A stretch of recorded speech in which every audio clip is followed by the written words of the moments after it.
I'm your weatherman. Yeah, I'm your weatherman. And we're all like, yeah, we kind of dropped the weatherman thing after the first 5 minutes. Is that sung by someone that I shouldn't insult because I want to insult it?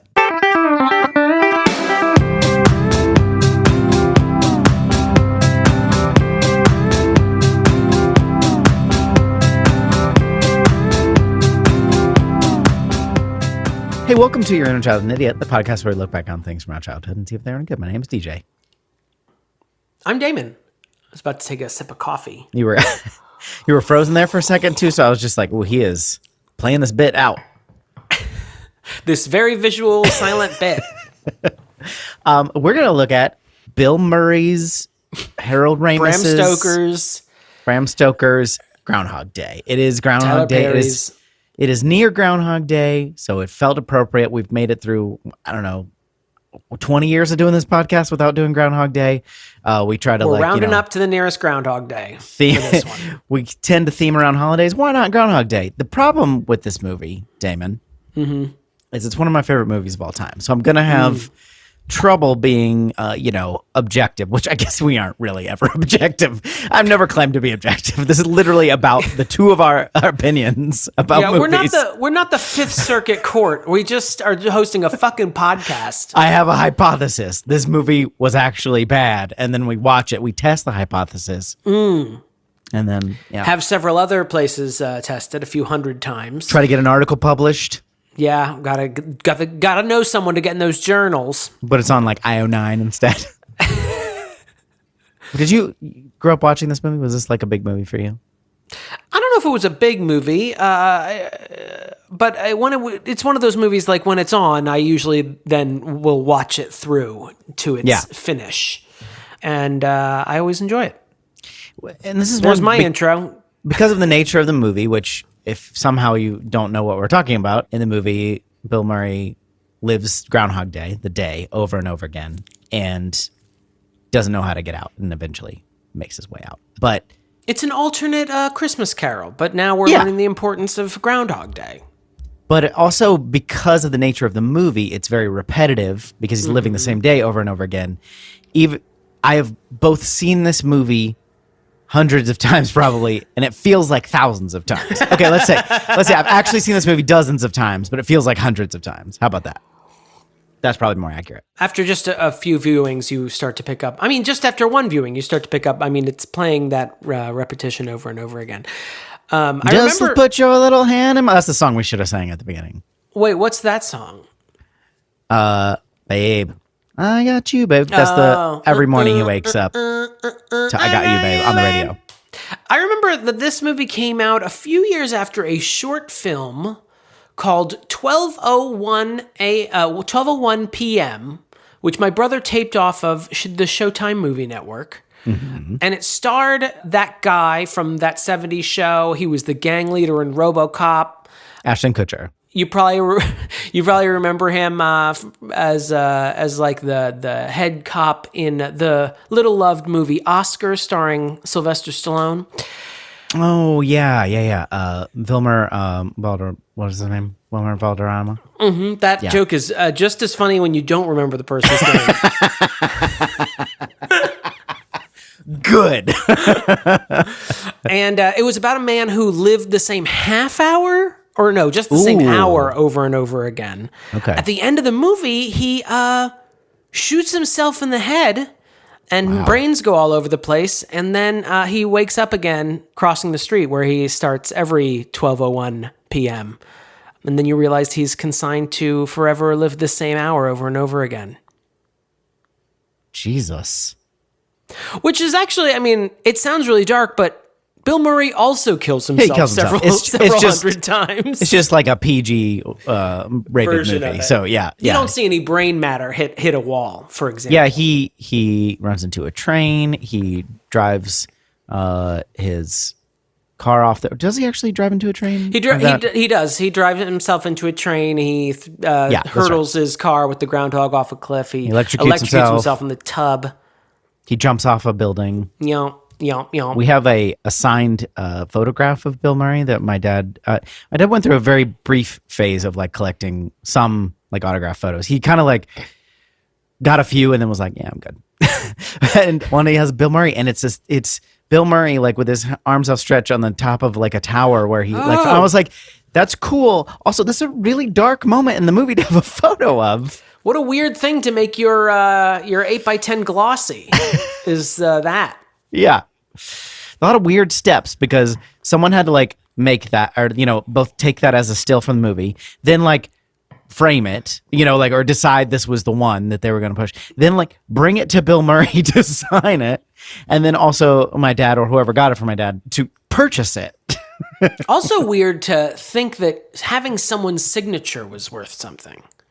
Remember that phase we went through? Like, I never understood autographs. It always we're seems still weird to me. sort of in it, but we're definitely at the tail end of it, especially with selfies. People want selfies. Yeah, no one has a hard copy of a photograph. Get out of here. Yeah. Someone was like, one of the celebrities the other day was like, I won't take a selfie with you, but I'll talk to you. And it was like, I don't want that. My friends can't. Jesus. My friends can't hear a conversation. I can't share that on Instagram, nor would anyone want me to. Before we get into this, to watching it, I feel like we have to talk about probably what will be the most problematic part of this. And I say problematic with a lowercase p, which is Andie MacDowell. Oh, oh yeah. She's a nice woman. She was recently on the cover of one of the Vogues, one of the various Vogues with her beautiful gray hair. She's great. She seems really nice, really sweet. Not the strongest plank in this Groundhog Day bridge. It never really bothered me, even this movie being a favorite of mine, until you pointed it out. One time you kind of went on a somewhat of a rant. I don't remember the yeah. A long continued strain of angry thoughts from me? It was really out of character. You were having a vegan meal and punching kittens. I was trying to think of a bunch of out of character things. Just voting Republican over and over again. And ever since then, I've been like, yeah, she is kind of bad in this. I never like applauded her efforts or anything. It was just kind of like, it's very, I think we're going to be able to poke some holes in, her depiction as a character as well as her portrayal. Part of that is her fault. Part of that is definitely not her fault as far as like her role as a woman in this movie. I don't think of her as, don't get me wrong. I have no doubt that I went on an extended rant about Andie MacDowell at some point.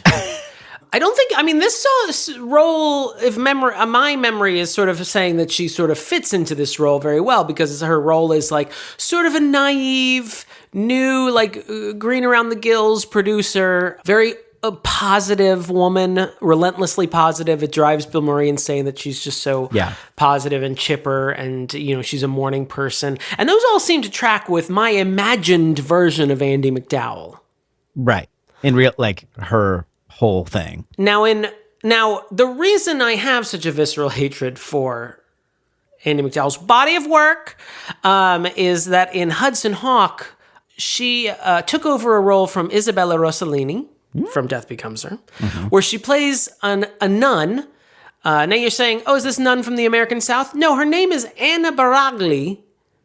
But Andie MacDowell plays her exactly the same as every Andie MacDowell role, with a sweet Southern charm. It's so distracting and weird.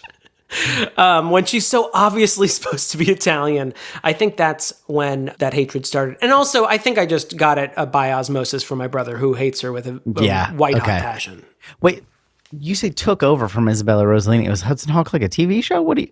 No, Isabella Rossellini got preggers, and so she had to drop out of the movie. Okay. So, but it was like obvious that it was like written around her or for her or whatever. Yeah, it was written about an Italian woman. Got it. Okay. Aggressively Italian woman. Let's talk more after we watch the movie. I don't think I have too much more to say. Let's stop attacking the one woman in the movie. Maybe we should just stop attacking her relentlessly and support women for once, DJ. Maybe it's hard when Bill Murray he apparently improv the entire movie. That's what I just read. He would say something. He was like, and then I'm going to go to the diner. And they'd be like, fuck, we got to build a diner now. We got to build a set for us. We're going to watch Groundhog Day. Watch along with us. We'll be back after this.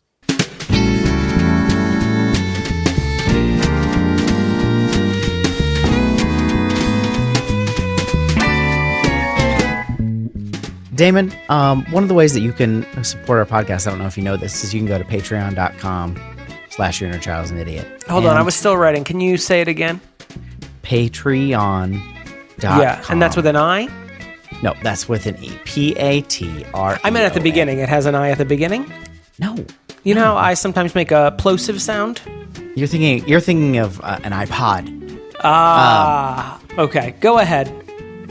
You can support the show at different levels, and we'll read your name in the credits. We'll write your name in the written credits. You get access to special episodes, all that kind of stuff. A very special episode. Could I get the episodes slightly earlier than other people would, and then gloat about it on my commute? You absolutely could. You could dance on their graves. Why are they dead? Why are they dead? Why am I on a commute with dead people? First question. Second question, why are the commuters dead? Why am I on a train full of dead people? But I'm still alive? Is it an unbreakable situation? A lot of questions about this Patreon site you're talking about. A lot of questions. Damon, one of the ways you can support the show, I don't know if you know this, is to go to patreon.com/Your Inner Child is an Idiot.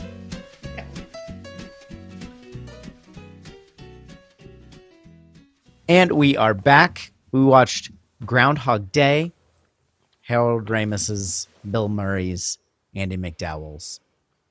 You're Stephen Tobolowsky? Oh, yeah. Mm-hmm. Do you want to recap this movie? Yeah, I'd love to, if that is your wish. Wish is strong. I would like you to do it. All right, so Phil Connors is a weatherman in the greater Philadelphia area. And he is kind of a prick. Pittsburgh? Is it Pittsburgh? Is it Pittsburgh? I thought it was Philadelphia. I thought it was Pittsburgh. Could have sworn it was Philadelphia. I think it's Pittsburgh. Well, this whole recap's shit now. He's in a greater municipality of the Commonwealth of Pennsylvania. And he goes to Punxsutawney to see the groundhog. And while he's there, he's sort of trapped in a time vortex. So he wakes up one day. It's Groundhog Day. He treats everyone like shit. He can't leave Punxsutawney because of a blizzard, goes back to sleep in his bed and breakfast. And wouldn't you know it, the next day, he wakes up in Punxsutawney, is kind of an asshole to everyone, and can't leave Punxsutawney. Then he goes to bed, he wakes up, he's kind of an asshole to everyone in Punxsutawney, goes to bed, wakes up, slightly lesser asshole to everyone in Punxsutawney, goes to bed, wakes up, suicidal asshole in Punxsutawney, goes to bed, wakes up, still suicidal, still suicidal, still suicidal. Then he's kind of a creep in Punxsutawney, creeping on his producer, Andy McDowell. I think that was before suicidal, but... Fair enough. Creeps on her for a few thousand lifespans, and then eventually he decides to be a good person of his own volition, and wakes up on February 3rd. Still to I Got You, Babe by Sonny and Cher, though. Well, they got Which is you, a though. fun song to wake up to, if I'm going to be honest. I think after the first 1,000 days or so, though, I might get a little sick of it. No, fair enough. That clarinet or maybe an oboe, it's some sort of woodwind. Boop, boop, boop, boop, boop. Yeah, Yeah, it's it's kind of a skiing accident. Yeah. Cher, I mean. That was a prophecy. Oh, God. Kind of a movie that recaps itself, too, right? Like, well, you get a recap as you're going. Every 5 minutes or so, you get a nice recap of the movie so far. For some reason, I never really paid attention to who was directing movies, other than like the obvious like Steven Spielberg sort of situation. I would not know as a child, and this was the first time where I realized, because I was like, "That's the guy from Ghostbusters," and somebody I think probably leaned over to me and was like, "He directed this movie," and I was like, "Actors can direct." It blew my mind. You didn't know the old stereotype of what I really want to do is direct. Yeah, I didn't know. I did not grow up in Hollywood. That's why I'm not a famous movie star. That's the only reason. Are you insinuating that you would have to know someone in the business to get into Hollywood? Like, I'll say this. You don't have to know Would you say someone? that to Jake Gyllenhaal and his sister Maggie Gyllenhaal? Are you just going to list celebrities now that have family connections?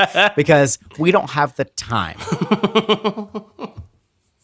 Phil Connors is a pretty good weatherman. He's very entertaining. Yes, I thought he was pretty engaging, surprisingly engaging, because we had a tornado just recently here in Tennessee, and so I was watching the weather, and they are not nearly as engaging, nor would it be appropriate that they would be as engaging there's a tornado. as Phil. Hopefully, Phil and we would. got this huge destructive tornado. Coming in this way. You're going to want to take cover for people in Mount Juliet, by the way. 8:15 should be there. I'm not joking. Everyone get in the basement. No, but seriously. He says like, and we got this big blue thing for the cold front, which I really enjoyed. I like it because weather reports are oddly high level, I think, for just the general viewing audience. And they'll talk about cold fronts and low fronts. You've got those triangles. You've got those circles. And I'm like, I don't know. Even watching the reports for this tornado recently, they were like, and you look here, you see that?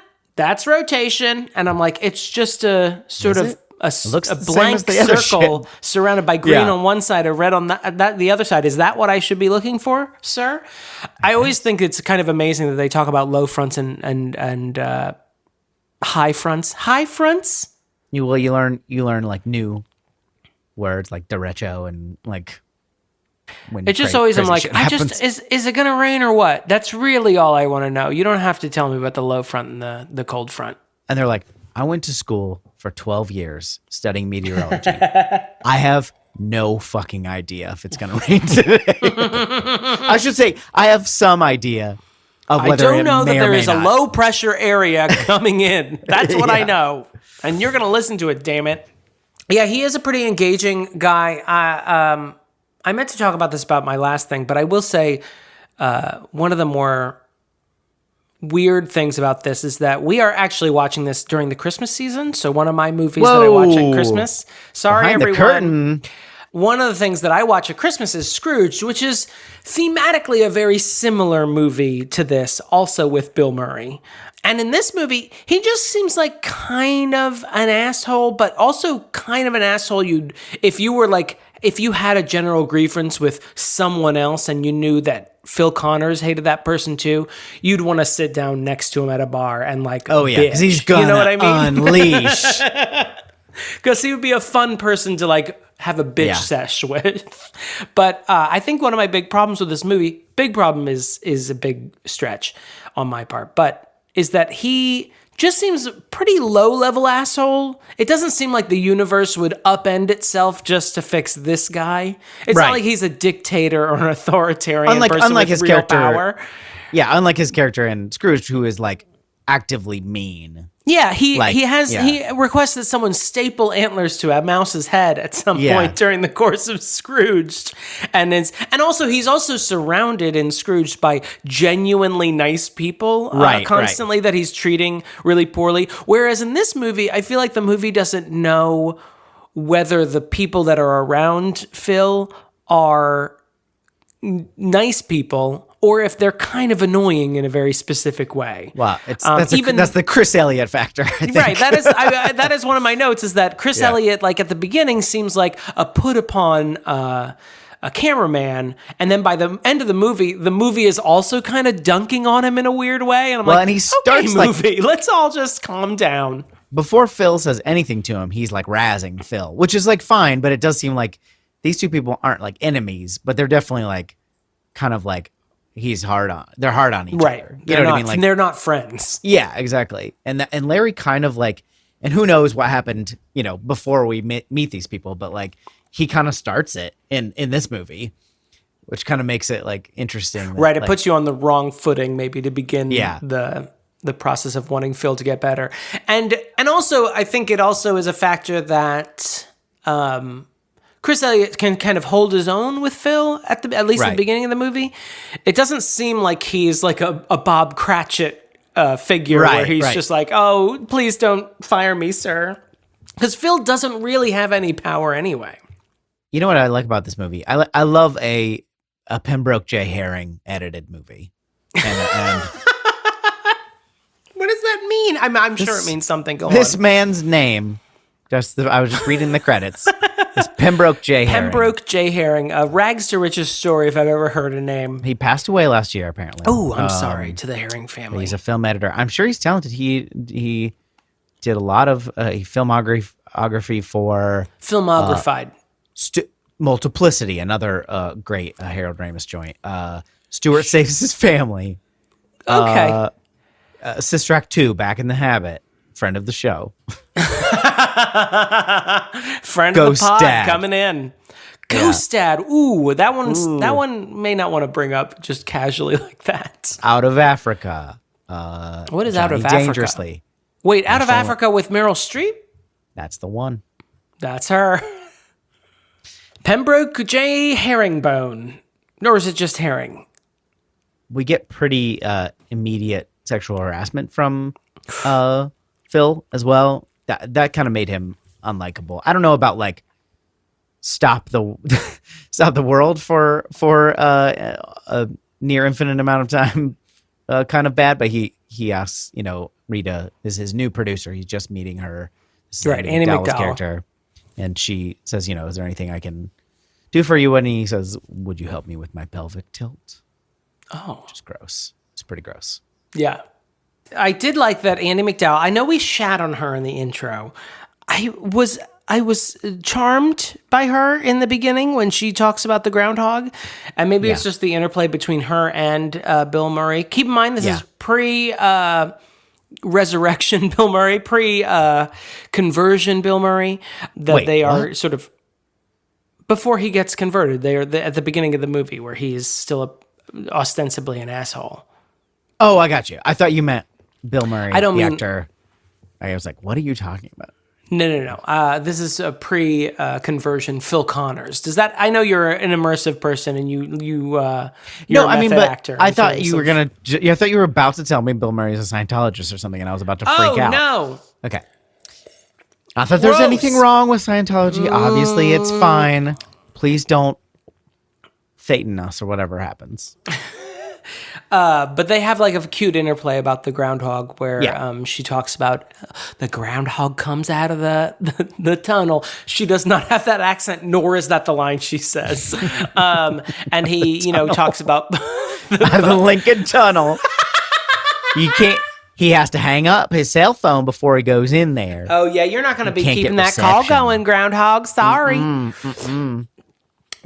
Solid Annie McDowell impression. Thank you. Thank you. Thank you.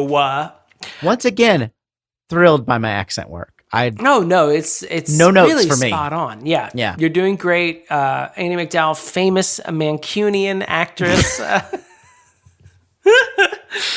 But you're right. There is some sexual harassment at the beginning that's a little bit more than I could just sort of write off.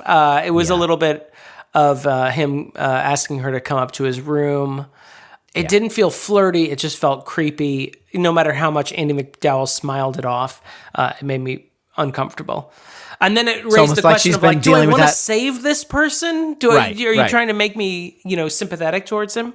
It's almost as if she's been dealing with this her entire life and knows how to laugh it off. So right. People leave her alone.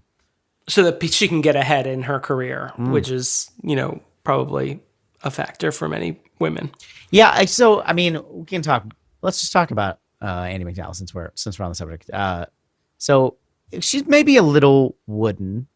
And I do think that her character has some insufferable qualities that also soften over time. Not because she changes, but because her edge towards Phil changes as he becomes a genuinely good person. She kind of softens because she's like, he literally says, she says, what should we drink to?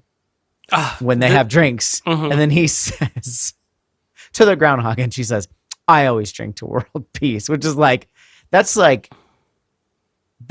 teenager level bullshit. Like, well, you just asked level bullshit. And yeah, I was gonna say, she asked him what are we gonna, if you always drink to this one thing, which seems like a weird thing to be like real stickler about, then just take the toast yourself. Don't offer to someone else and then call them out as being an asshole.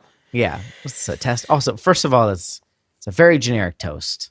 Let's be specific. Where? Peace all over the world. I mean, like, let's talk about some real things. Let's tangible things. Immigration reform. Let's like pick some things. Denuclearizing. Like, what are we what are we talking about? What are we talking about? there's nothing wrong with studying French poetry but like the way that she talks about it is very like judgmental of Phil. And like in retrospect, I think it may be giving the movie too much credit, but like I read it as like she's got her guard up. And so she's got all those things. He's asking her questions about her and she's answering honestly, but she's doing it like like a cactus. You know what I mean? She's still protecting herself. She's answering questions like a cactus would. Right, which is... So what did you study in school? Maybe we should get another drink. Maybe loosen you up, Mr. Cactus. Maybe we'll get some water by cutting you open. Oh, wait. I'll get you some water. I don't know. What do you think? Like a tablespoon in 2 weeks? No, yeah, I mean, that's fair, but it is funny because, and I just thought of this because we just brought it up, but that she laughs off the sexual harassment, but someone making kind of a lighthearted, maybe not a lighthearted joke, but kind of a dick joke about her chosen major in college, which was French poetry, and now she is in, television producing. Right.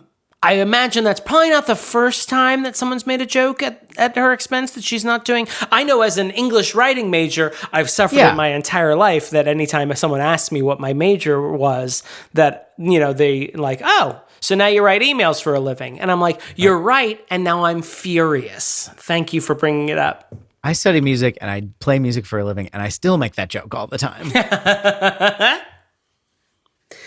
I've pulled a DJ and I only have a lot of quotes for the middle part of this movie. Place.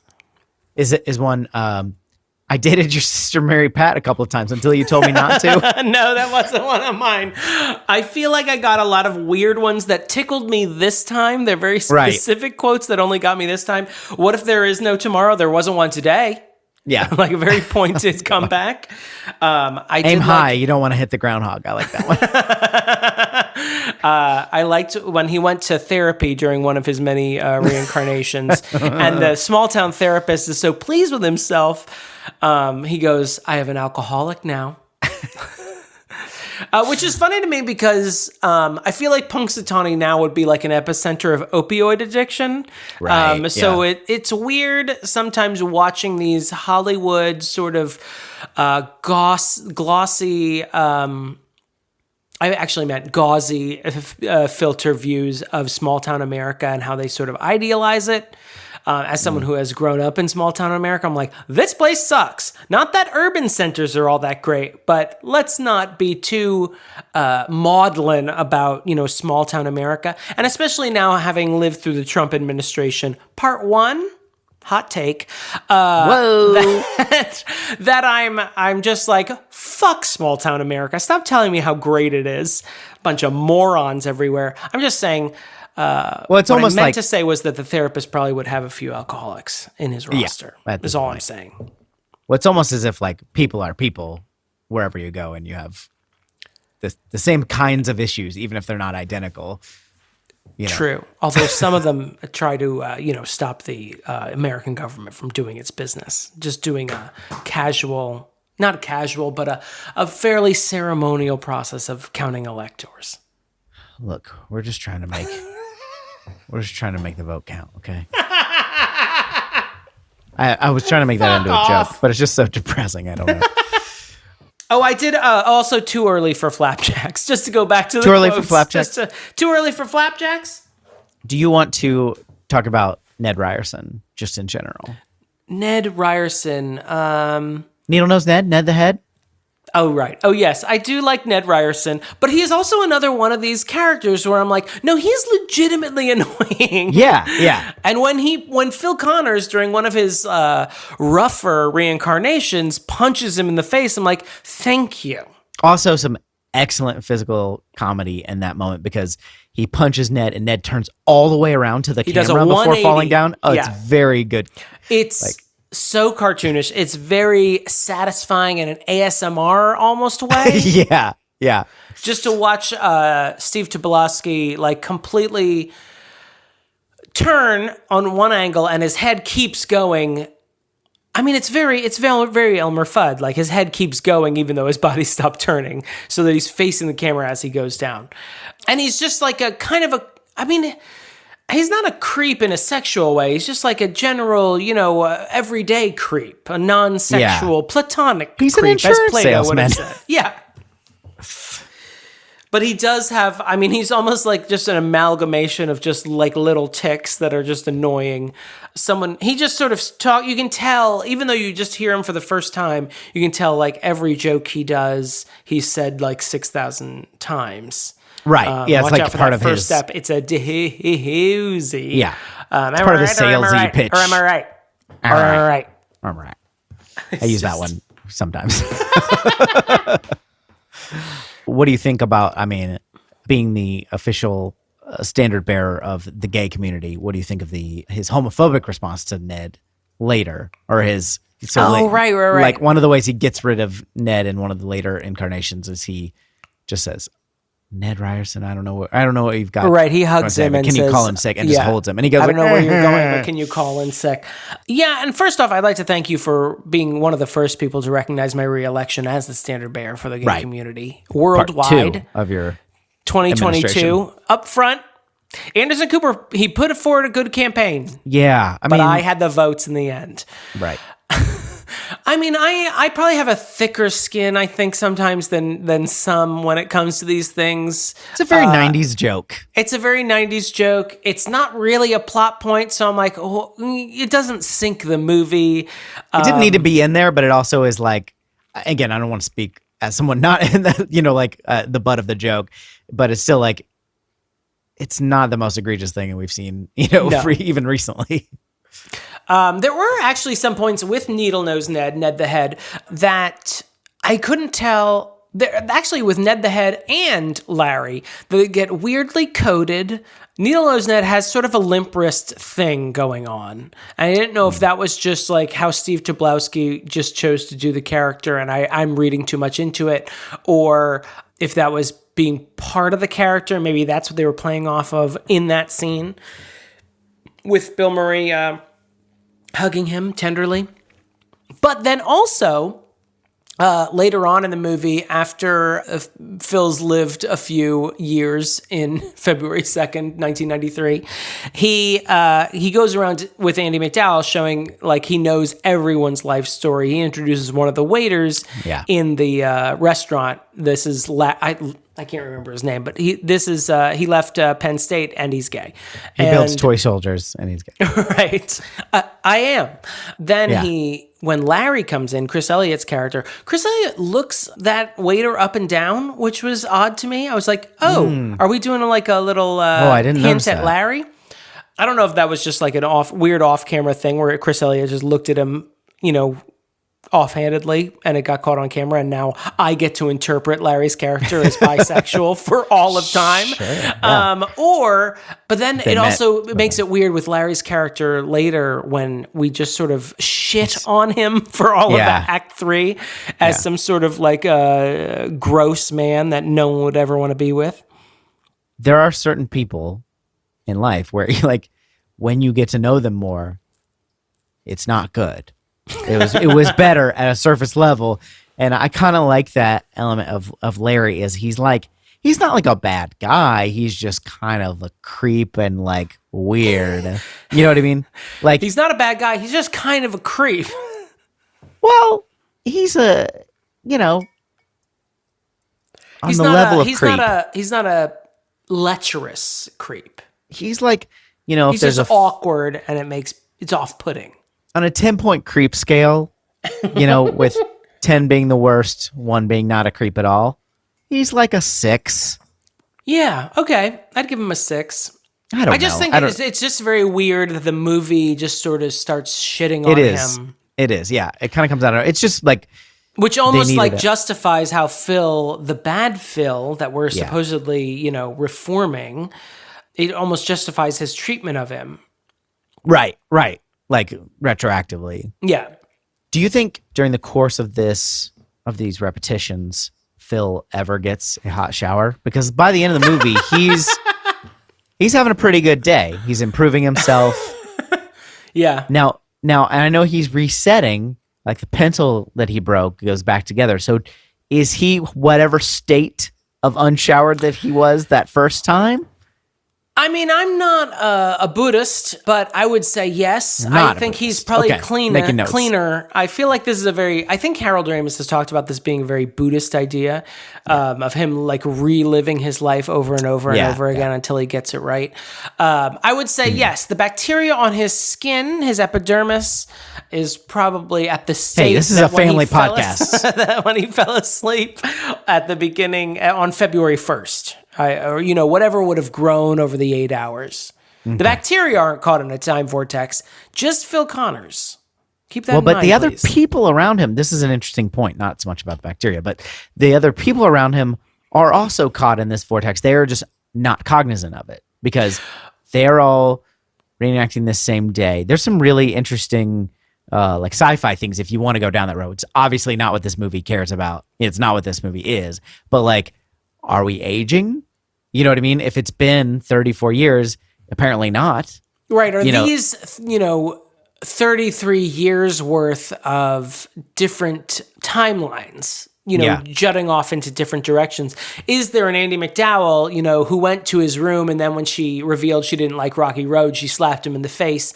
And then went back to Pittsburgh. She went on with her, February 3rd and 4th and 5th with Phil Connors that creeped her the fuck out. I guess, this is a great question. Thank you for asking it.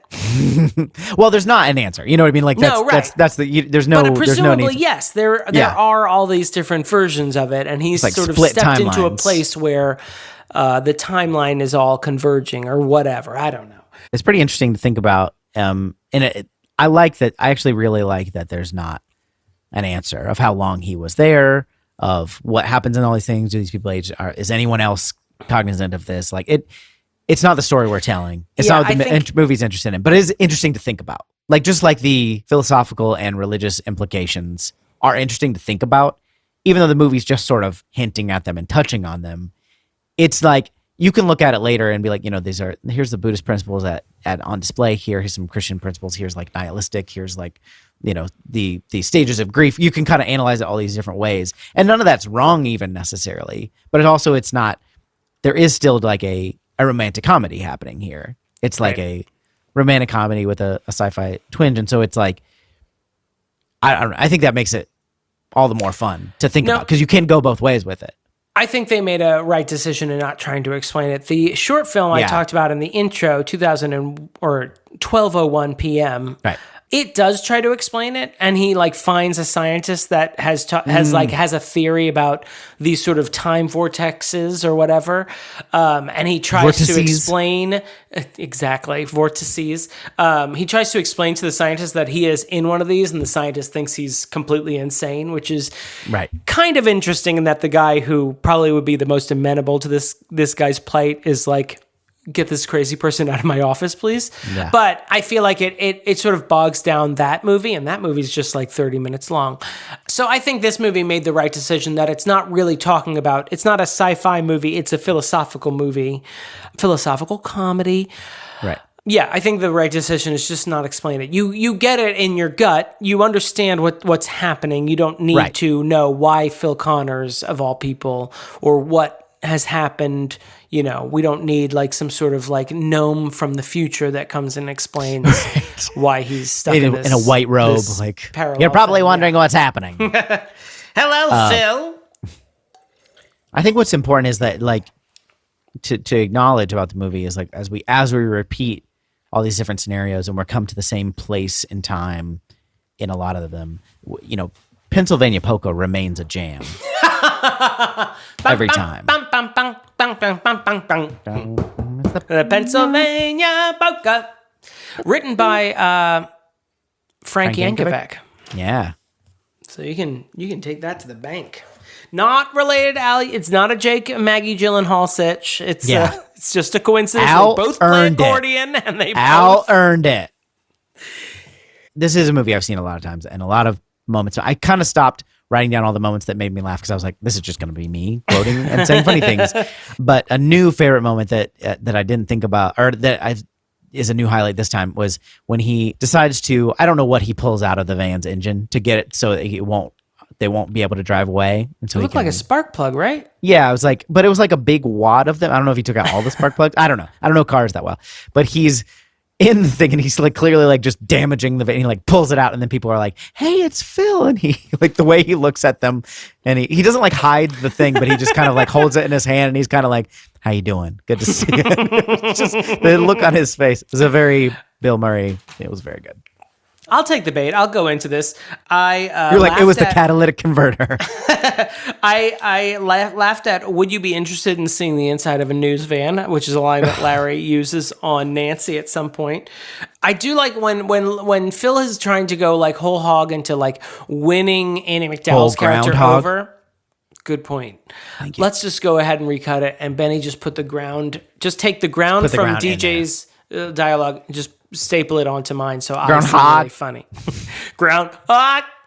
When he's trying to win her over, they get that snowball fight that breaks out. Yeah. And then it breaks out a second time and he like goes really creepy on the kids. It's like Funhouse Mirror version of it. Are any of all you up for adoption? It's really creepy.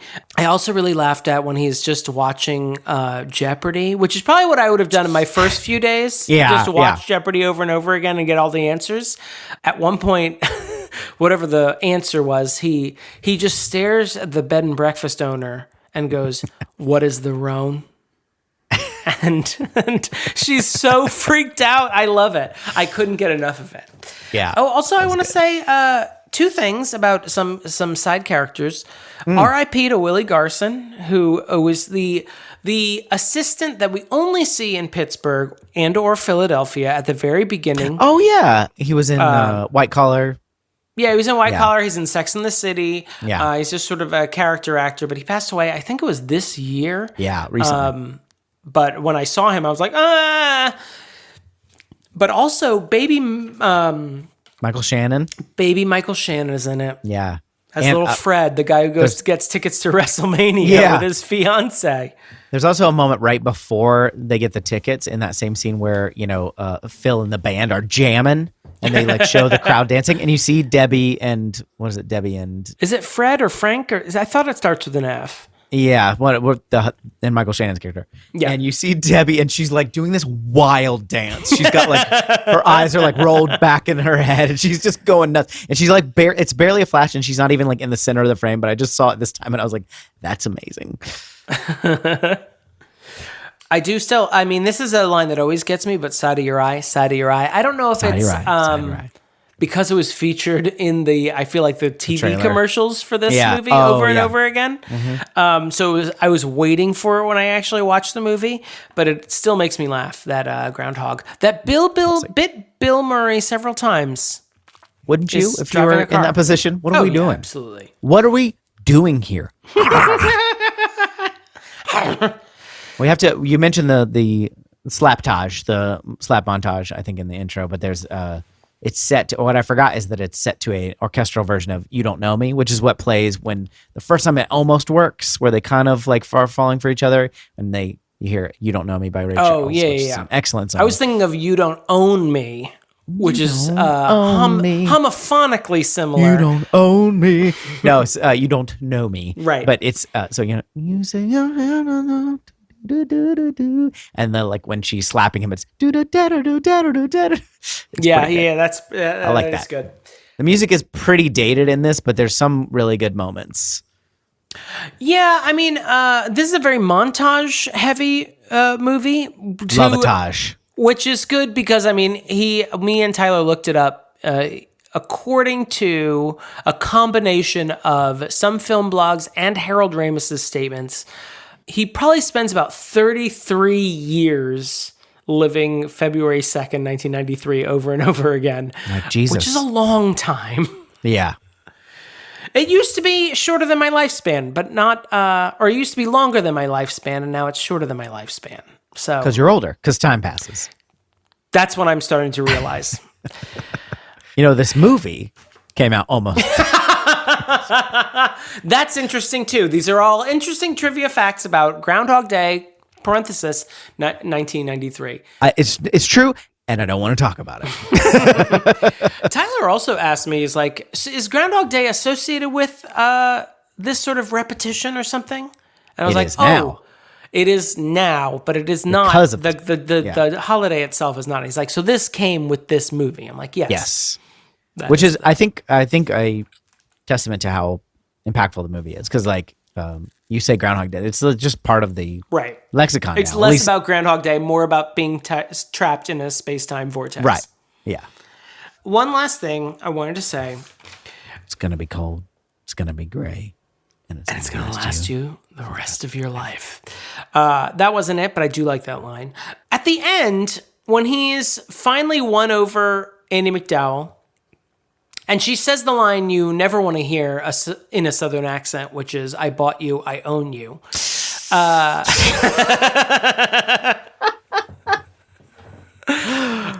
no, they're like playing in the snow. Oh, he's doing an ice sculpture of her.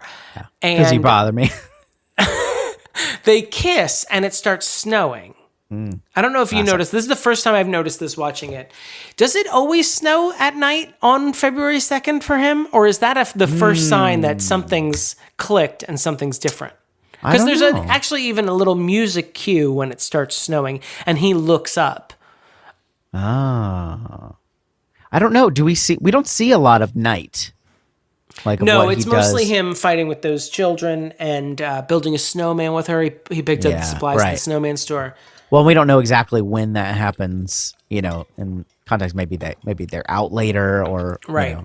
That's why I always think that this movie should have a clock always on the right-hand side so we know what time of day it is. So we can compare the hours in our notes that we take when we're watching a movie. Like 24. Like all of us do. Beep, yeah.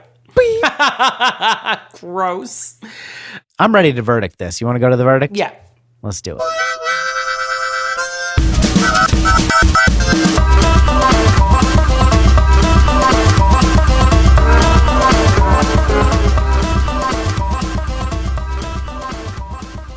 There's a smile on my face. Damon, what is your verdict? Oh, human race. I had to get through the phrase. Thank you, DJ. Uh-huh. First off, I'd like to thank the people of Hofstra University for hosting this debate.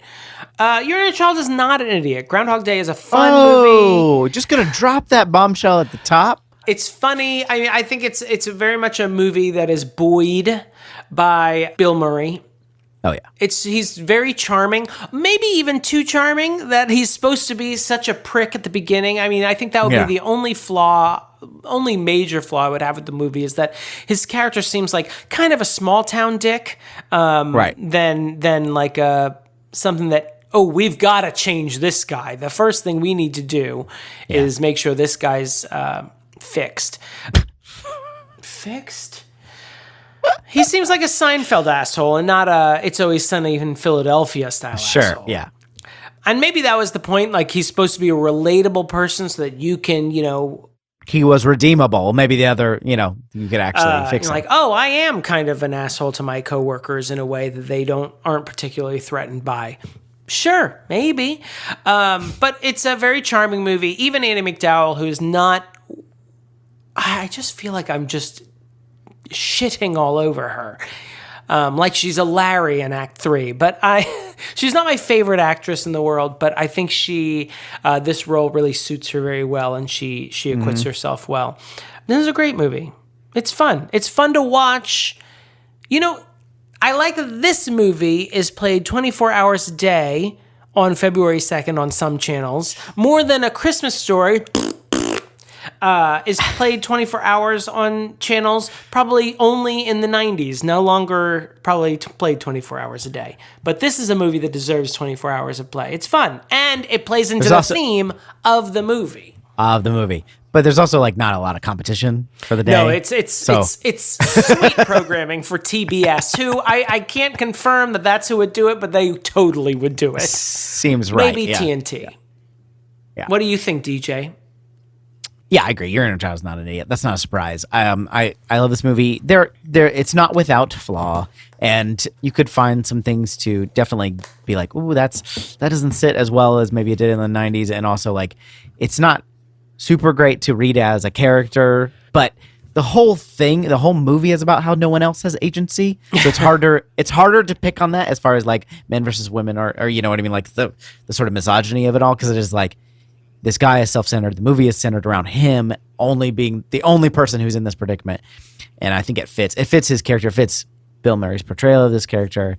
He's really funny. If you like hate Bill Murray's shtick, that would be the only case where I'm like, okay, maybe you shouldn't watch Harry this. That is what Harry Xanthopoulos is like, I've seen this before. He plays this character all the time. That's my dad. He's played by Larry David in my memories. I'm walking here. But yeah, I mean, that would be the case where it's like, okay, well, maybe not. But yeah, I still think even if you don't like Bill Murray, but you've never seen this movie, I think you might give it a watch because it's still really well done. It's still really interesting. It's still pretty funny, like all these kind of things. And I was expecting, because I always I never really noticed Andie MacDowell's portrayal of this character until you started pointing it out to me when we were roommates. I feel like I'm villainizing myself. I'm in the process of villainizing myself. I feel terrible that when I have a criticism of this movie, it's Andie MacDowell, the only woman in the movie. Well, and I think some of it is fair, but then I was expecting this to be like, okay, now I'm sort of watching this critically for the first time ever, and she's fine. She's she's very charming. She's very charming.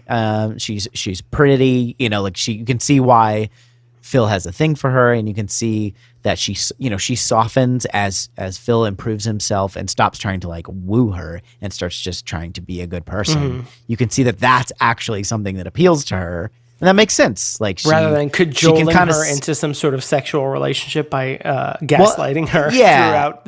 When it gives her timelines. Character subliminally, at least it gives her character credit that she can kind of, even though it's not like she knows, oh, you're repeating the same day and just memorizing what I know, but she knows something's up. She knows she's being manipulated. Yeah, that's true. That's a good point. And I think that's pretty that's a pretty big cap in her character's feather.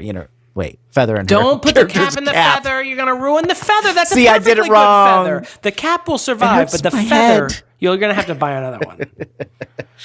Anyway, what do you think, everybody? Your inner child is an idiot at gmail.com. Your inner child is an idiot at gmail.com. Your inner child. Sorry, I'm just going to keep repeating. Oh my God, like the thing.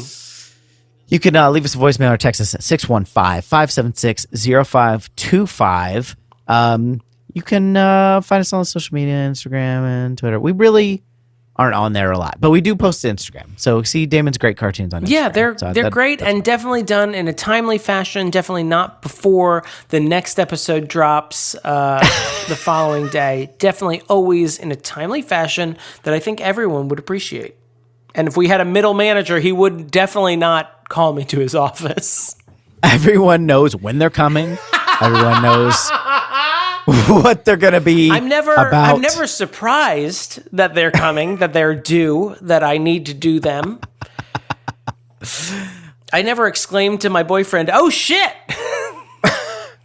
and then grab my iPad as soon as possible, and then just look at him and go, "What's funny about Clue?"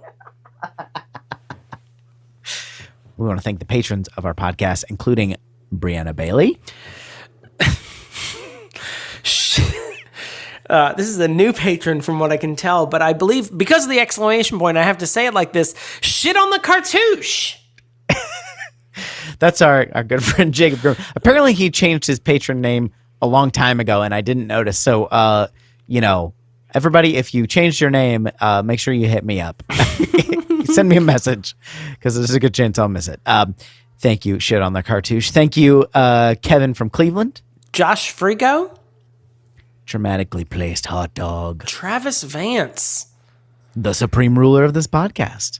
Oh, Damon's Australian accent? No. No. Do you know that Emperor Palpatine was Australian? His Honor the Mayor. Dan McIntyre. Beth Surmont. David Mort. Jonathon Day. Just Cuz. Scalfasaurus. Ah, yes. Dr. Malcolm's Heaving Bosom. Heather Tuggle. Tyler Richardson. Make it so, Captain Jean-Luc Picard. Karen Kurd. Lindsey Nell. The Zesty. Jeremy Powlen. Particle Man. Larissa Maestro. And the mysterious T. Smith. T. Smith, who just can't get enough of you, once again, unprompted shitting on Christmas. Thank you very much for your support. If you want to support like them, we really appreciate it. Patreon.com/Your Inner Child is an Idiot. And Damon is going to now sing over the credits. What I'm Your Weatherman in its entirety while I'll accompany him. Oh, yeah, thank you. If you want to just count me in, go ahead. 1, 2, 3, 4.